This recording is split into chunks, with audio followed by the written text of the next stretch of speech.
Good morning all of you. बेटा आज इस चैप्टर में चैप्टर नेम क्या था हमारा, accounting for partnership basic concepts. इसमें थोड़ा सा आगे बढ़ते हैं। आपने टेस्ट और अंडरस्टैंडिंग मेरे अकॉर्डिंग कर लिया होगा, लेकिन जिसने नहीं किया मैं थोड़ा इसका सॉल्यूशन समझाते हुए बता देता हूँ आपको।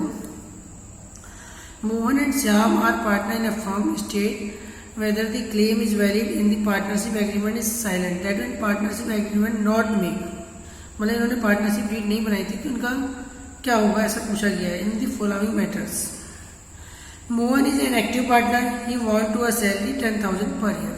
अभी हमने पढ़ा था जब भाई उन्होंने पार्टनरशिप एक्ट नहीं बनाया होता, पार्टनरशिप डीड नहीं बनाई होती है, तो दैट मीन सैलरी क्या होती है, नहीं मिलती है। तो इसमें क्या आ जाएगा, नो गिवन अ सैलरी।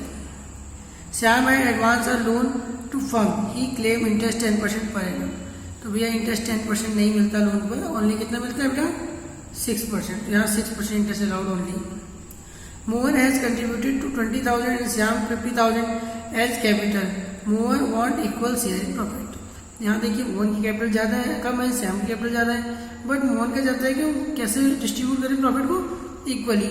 तो यहाँ पर इनको क्या करना पड़ेगा बेटा, इक्वली डिस्ट्रीब्यूशन करना पड़ेगा, क्योंकि जब पार्टनरशिप डीड साइलेंट होती है या पार्टनरशिप डीड नहीं बनाई होती है तो रूल्स कहता है कि प्रॉफिट डिस्ट्रीब्यूशन कैसे होता है, इक्वली होता है। Okay. Shyam want interest on capital is to credit 6% पर एनम। श्याम क्या चाहता है, इंटरेस्ट ऑन कैपिटल कितना मिले हमको, 6%। But rule of absence of partnership deed, no interest allowed in capital, कोई भी इंटरेस्ट अलाउड नहीं होता। तो यहाँ भी क्या हो जाएगा, नो इंटरेस्ट अलाउड। ये थे मेरा फर्स्ट क्वेश्चन के पॉइंट्स, जो आपको अपनी बुक्स में नोट कॉपी में नोट्स भी करने हैं compulsory. Second point, state whether the following statement are true और फॉल्स, मतलब क्या ट्रू है क्या फॉल्स है। Valid partnership can be formulated even without a written agreement between the partners. क्या कहते हैं, वैलिड पार्टनरशिप जो होती है फॉर्मुलेटेड होनी चाहिए, रिटन एग्रीमेंट होना चाहिए पार्टनर्स के बीच में, नहीं कोई कंपलसरी नहीं है, ओरल भी हो सकता है। ये क्या हो गया, फॉल्स हो गया, भाई जरूरी नहीं है रिटर्न ही हो, ओरल भी वैलिड होता है। Each partner carrying on the business in the principal as well as the agent for all the other partners. क्या कहना चाह रहे हैं, each partners on the business क्या होता है, प्रिंसिपल एज वेल एजेंट। हाँ तो मतलब सभी पार्टनर में क्या होते हैं, एजेंट होते हैं। हाँ यस कर सकते हैं आप। Maximum number of partner in banking form can be 20। ये पुराने रूल्स में था कि बैंकिंग के लिए 20 थे, अब तो कितने हैं, मैक्सिमम 50 हैं, चाहे बैंकिंग हो या अदर बिजनेस हो। तो ये क्या हो गया हमारे लिए आज के लिए, क्या हो गया, फॉल्स हो गया। अपनी बुक्स को चेक करिएगा, थोड़ा पुरानी बुक्स है, आप अपनी नई बुक्स में चेक करिएगा, अगर वहाँ चेंज हुआ क्वेश्चन तो उसके अकॉर्डिंग आप सॉल्व करिएगा। 50 लिखा होगा तो यस, और कम ज़्यादा लिखे होंगे तो no. Method of settlement of dispute among the partner can not be part of the partnership. Method of settlement dispute, मतलब सेटलमेंट डिस्प्यूट होता है, वो partner can not be part of the partnership deed, नहीं भैया so part होता है, no का नहीं है। If the deed is silent, interest rate 6% पर annum would be charge on the drawing made by partner. कह रहे हैं जब डीड साइलेंट होती है तो इंटरेस्ट का रेट 6% होता है, नहीं, नो इंटरेस्ट अलाउड, कोई इंटरेस्ट अलाउड नहीं होता। Interest on partner loan is given 12% per annum, जो इंटरेस्ट ऑन लोन होता है पार्टनर्स का 12% पर एनम होता है। डीड साइलेंट होने पे नो, कोई इन पे जो रेट होता है 12% नहीं होता, बल्कि कितना होता है, ओनली 6% अलाउड होता है। कितना अलाउड होता है, 6%। नेक्स्ट टॉपिक इस बुक में गिवन नहीं, आपकी बुक में गिवन है, अपनी बुक से ध्यान दीजिएगा। LLP that for limited liability partnership. क्या कहते हैं, limited liability partnership. Limited liability partnership act जो है 2000 में आया। मेन प्रॉब्लम किसी पार्टनरशिप की, पार्टनरशिप्स में लायबिलिटीज लिमिटेड थी, तो उसमें अनलिमिटेड, सॉरी बेटा, पार्टनरशिप में लायबिलिटी क्या थी, अनलिमिटेड थी, तो उससे लोगों ने जितनी कैपिटल लगाई उससे ज़्यादा उनको लॉस हो जाती थी कभी कभी। लेकिन लिमिटेड लायबिलिटी पार्टनरशिप का मेन थ्योरम है कि आपने जितना कंट्रीब्यूशन किया ओनली उतना ही लॉस हो सकता, उससे ज़्यादा लॉस आपको नहीं हो सकता। तो कुछ ये पॉइंट की रीजन से ही लिमिटेड लायबिलिटी पार्टनरशिप बनाई गई।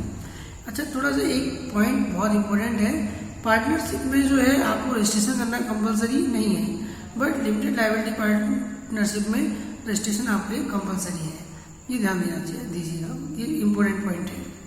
इसके बाद हम आगे चलते हैं तो देखते हैं यहाँ कैपिटल अकाउंट बनाने की 2 मेथड्स गिवन है। कितनी मेथड्स गिवन है, 2। पहली फिक्स्ड कैपिटल मेथड, पहली मेथड कौन सी होती है, fixed capital method. Fixed capital methods में क्या होता है कि 2 के अकाउंट बनते हैं, एक तो कैपिटल अकाउंट बनता है, दूसरा क्या बनता है, करंट अकाउंट्स। ये एनसीईआरटी बुक्स है, इसमें टू और बाई नहीं लगाए गए हैं। आप टू और बाई आराम से लगा लेंगे अपनी कॉपी में जब भी वर्क करेंगे। तो यहाँ बैलेंस लिखते हैं पहले हम, ओपनिंग बैलेंस, और कोई फ्रेश कैपिटल लगाइए तो, कुछ विड्रॉल किया तो, बाकी बैलेंसिंग क्लोजिंग कैपिटल आ जाती है। बाकी जितनी भी इन्फॉर्मेशन बचती हैं वो सब करंट अकाउंट में आती हैं। क्रेडिट बैलेंस हो, सैलरी, कमीशन, बोनस, जितनी भी चीज़ें आएंगी। बाकी ड्राइंग, इंटरेस्ट ऑन ड्राइंग यहाँ तक डिफरेंस नहीं देते, दो तब डिफरेंस आ सकता है इस अकाउंट में। फिक्स्ड कैपिटल अकाउंट में डिफरेंस में यहाँ पर करंट अकाउंट का डिफरेंस टू में भी बाई में दोनों साइड आ सकता है। बाकी हम जो कुछ एग्जाम्पल क्वेश्चन करेंगे तो क्लियरिटी बहुत अच्छी हो जाएगी हमारी। फ्लक्चुएटिंग कैपिटल इस अकाउंट में क्या होता है, ओनली वन अकाउंट बनता है। इस अकाउंट में कैपिटल भी आ जाती है हमारी। इसमें क्या क्या आ जाता है बेटा, सबसे पहला पॉइंट, इसमें सबसे पहले कैपिटल लिखते हैं, fresh capital, salary, interest, partners loan, appropriation, share, सब कुछ इसी में लिख देते हैं। दूसरी तरफ ड्राइंग, इंटरेस्ट ऑन ड्राइंग और चीज़ें आ जाती हैं और क्लोजिंग आ जाता है। अब मेन जो है इनका डिस्टिंक्शन है, डिफरेंस क्या होता है दोनों के बीच में। तो under this method fixed capital account में आपको पहले देख लिया कि इसमें 2 अकाउंट्स बन रहे हैं। फ्लक्चुएटिंग कैपिटल अकाउंट में कितने अकाउंट बन रहे हैं, ओनली 1 अकाउंट बन रहे हैं। एडजस्टमेंट, यहाँ all adjustment, drawing, salary, interest, जितनी भी एडजस्टमेंट होती है कहाँ आती है बेटा, कैपिटल अकाउंट में नहीं आती, कहाँ आती है, करंट अकाउंट में आती है। फ्लक्चुएटिंग कैपिटल अकाउंट में all adjustment come in capital account, यहाँ सारी किस्में आती हैं कैपिटल अकाउंट में आती है। फिक्स्ड बैलेंस, यहाँ जो होता है बैलेंस बराबर चेंज नहीं होता, क्योंकि जब कोई विड्रॉ करेंगे या कोई फ्रेश कैपिटल लगाएंगे तभी चेंज होगा, अदरवाइज चेंज नहीं होगा। बट यहाँ पर क्या होता है, बार बार कैपिटल चेंज होती रहती है, चेंजिंग होती रहती है। Credit balance, capital account always show credit, capital account कैसा बैलेंस शो करता है, क्रेडिट। बट यहाँ पर क्या होता है, समथिंग शो डेबिट बैलेंस, कभी डेबिट बैलेंस शो कर सकता है। इंपॉर्टेंट है, आज एक एग्जाम्पल भी देखते हैं, थोड़ा प्यारा सा एग्जाम्पल है, ध्यान से देखेंगे, थोड़ा पढ़ता हूँ पहले। Sameer and Yasmin are partner with capital ₹15 lakh and 10 lakh. Sameer और यास्मीन 2 पार्टनर्स हैं, कैपिटल इनकी 15 लाख 10 लाख है। Respectively, they agree to share profit in the ratio 3:2. So, how the following transaction will be recorded in the capital account? The partner in case the capital are fixed, दो बार बनाना है बेटा, एक बार capital क्या है, fixed है, second capital are fluctuating. The books are closed on 31 March every year. Book कब close करते हैं हम, 31 मार्च को करते हैं। बहुत ही अच्छा क्वेश्चन है, ध्यान से देखिएगा। Additional capital 3 lakh 2 lakh, interest on capital 5%, drawing 30,000 20,000, interest on drawing 1800 1200, salary 20,000 dash, यहाँ कुछ नहीं लिखा तो मेरा डैश होगा इसका मतलब। Commission 10,000 7,000, share in loss 60,000 40,000 for year 2014। सबसे फर्स्टली वो देखना है कि यहाँ क्या बोला उन्होंने, व्हेन कैपिटल आर फिक्स्ड। जब कैपिटल फिक्स्ड होती है तो मैंने क्या बोला, सबसे पहले कैपिटल लिखते हैं, कैपिटल कितनी 15 लाख 10 लाख। सेकेंडली हम एडिशनल कैपिटल लिखते हैं 3 लाख 2 लाख, टोटल करा, क्वेश्चन कंप्लीट हो गया, कैपिटल अकाउंट बन गया। नेक्स्ट हम करंट अकाउंट में आते हैं। तो करंट अकाउंट में यहाँ क्या चीज़ें आती हैं, यहाँ ड्राइंग और इंटरेस्ट ऑन ड्राइंग आती है, बाकी चीज़ें सब यहीं आती हैं लगभग, ये ध्यान रखना है। तो इंटरेस्ट ऑन कैपिटल 5% निकालना है, तो हमने 15 लाख का भी 5%, 10 लाख का भी 5%, अब यहाँ 5% निकालना बड़ा कन्फ्यूजिंग है, कैसे निकालेंगे इस चीज़ को हम यहाँ थोड़ा वर्किंग नोट में देखते हैं। वर्किंग नोट में हमने देखना है, समीर और यास्मीन 2 पार्टनर हैं, दोनों की इंटरेस्ट निकालना है। जो ओल्ड कैपिटल है इनकी 15 लाख और 10 लाख, इस पर तो पूरे 1 ईयर का इंटरेस्ट निकाल लेंगे, ठीक हो गया। अब जो इनकी एडिशनल कैपिटल है 3 लाख और 2 लाख, इसमें हम कितने महीने का इंटरेस्ट निकालेंगे, ये ध्यान देना होगा। 2 लाख इंटरेस्ट का रेट तो 5% ही होगा, बट मंथ काउंट करिए, जुलाई अगस्त सितंबर अक्टूबर नवंबर दिसंबर जनवरी फरवरी मार्च, 9 मंथ का निकालेंगे। कितने मंथ का निकालेंगे, 9/12, यहाँ भी 9/12। ये कितना आएगा, कैलकुलेट करना पड़ेगा मुझे बड़ा। 00 से 00 कैंसिल, 15 5 जा 75, ऐसे नीचे करेंगे, 00 से 00 कैंसिल, 3 3 जा 9, 3 4 जा 12, 4 से यहाँ कट कर देंगे तो कितनी बार कटेगा बेटे, 4 7 जा 28, 4 5 जा 27 50, 5 15 मल्टीप्लाई कर लेंगे इसको, 750 × 3 कितना आएगा, आप ध्यान से देखेंगे तो निकल जाएगा। ये मेरे ख्याल से करीब 7,500 रुपीज़ आ रहा है, 82,500। इसी तरीके से हम नीचे कैलकुलेशन करेंगे तो 50,000 और 5,000 यहाँ पर आ जाएगा। 55,000 आ जाएगा।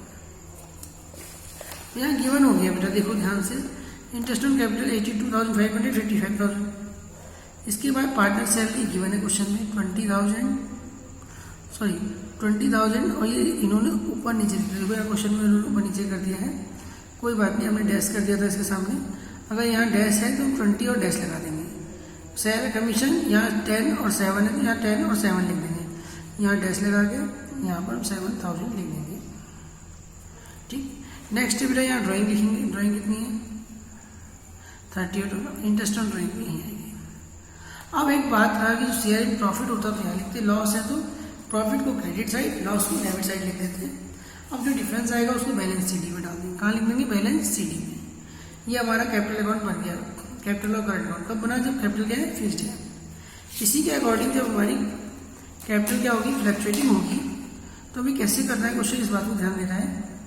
जब फ्लक्चुएटिंग कैपिटल अकाउंट होगी तो दैट टाइम में ओपनिंग कैपिटल लिखना है, नेक्स्ट फ्रेश कैपिटल लिखना है, ये बाकी चीज़ें जैसी सेम चीज़ें थी, interest on capital, salary, commission लिखना है, drawing, interest on drawing, profit लिखना है। डिफरेंस जो आएगा वो बैलेंस शीट में लिख देना है और यही हमारा क्वेश्चन कंप्लीट हो जाएगा।